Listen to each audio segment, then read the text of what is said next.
zir chan le nga lang o kan huang hian an thiam hle mei ti ni ran te ram sa te le thil lung dang chon mei an nei thei vok mei bong mei sava mei ani lo poin mei al kan tiam mei ani thei bok chumi pani mei al emo vok mei kan tiang chi mei ani lo chuan mai mei ani deuh vek ani chu mo mei le mei chu dang dei ni kal mei te khatiang khan mai ani lo mai ani chu mo mei al ani emo sava mei bong mei kan tie chi mei ani lo chuan mai ani deuh vek ani chu le kan huang hian Assamese langwal panga te chu ke mangin punia tangen hoti kan ria hei chong hi alam nuam mo a ol samjok azel hi kan pan thin ni an ti a kan zir thin ni an ti a entinan lungle po sang chal kon oma tuna chonin tu ban sang chal kon kan ti thap thap pe lem to lova sang chal te po kan ti le mai thin ang deuh hi nia alam nuam jok zel kan pana chu tiang kan pan lai chuan aum je bo thak khop te pon kan no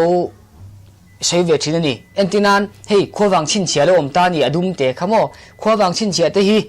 then kha cho e khowang chu van lian kan ti le ringon zel khowang chin chia ni na kan lam pe lo khan khowang kan chua om je bo de khowang chu man lai mi zo pi pu te na pathian mo tharau tha anga an ngai khan nia khowang chin chia chu heng lai om khan ni mi khowang chin chia khai khowang wa ti lo tur ani chu khowang chin chia le khowang chu sang ti chong kan soi ka tum taka chu kan aol sam zel kan pan lain a then khata ero chuan a khil sia na jok soi sei ngai na jok kha kan soi le loi thina te hi thala kan mu ang hian engin nge local ke in motorin kan ti mai mase a sei zo in ke mangin ti do kher ra hei chu atul te chiam lo ani kan ti ni chu khalai bi ka chuan ti chuan horop hi ziak ki mang u to ber ka sei du chu ni hei en lokula heta hian kan hmu a dan bo chia te kholai chuak te man to te po sa choi tir te mo tling khom te kan hmu ni group lun taka ti hian chan chin thar group a po sala ni zui le ngala mi tam ta kan hmu don sia poi hle ani are deuh ta in ka sia chaji mu pakhat po in chief minister Delhi ajina alo ho thu ka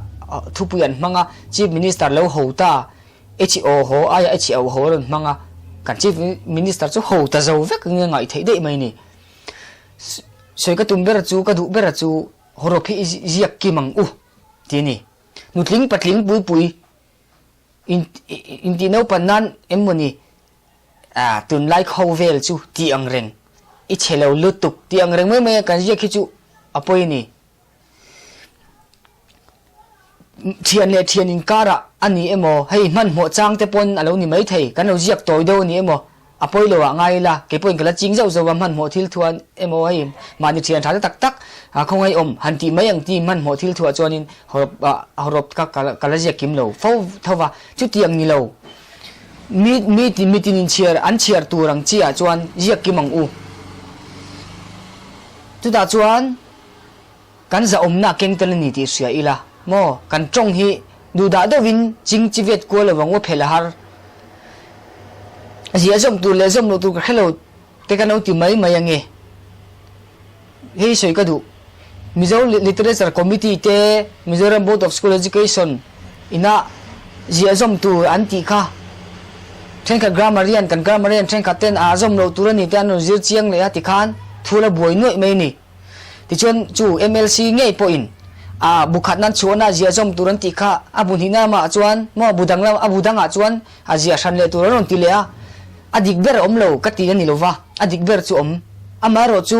chumi lau thon wang mai maya horop ziak kim lo kan yang ti ka lau ber ni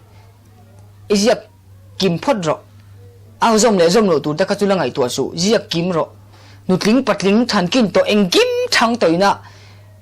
horop toy te kaman nai li tuk te ti vel me le ziak ani chuan lo ziak kim tong che